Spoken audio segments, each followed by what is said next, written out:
Et voilà, l'asperge, ça c'est très nutritif, hein, mais d'abord c'est délicieux, et puis c'est diurétique. Il y a une chose qui est fabuleuse avec l'asperge, c'est que ça développe les goûts, ça ouvre les papilles qui sont récepteurs des umami, c'est-à-dire récepteurs des protéines, exactement comme le chardon.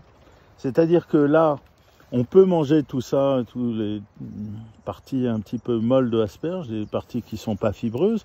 Et puis, avec le reste, on va faire un bouillon avec le chardon qui vont servir un petit peu comme ce qu'on appelait les houilles, en fait, dans la gastronomie ancienne française, et qui est devenue très à la mode à partir de Louis XV, où on a utilisé petit bouillon comme une espèce de transition, comme une espèce de tiret entre un plat et un autre. C'est-à-dire que la houille va pouvoir nettoyer le plat précédent et préparer les papilles pour recevoir le plat qui suit.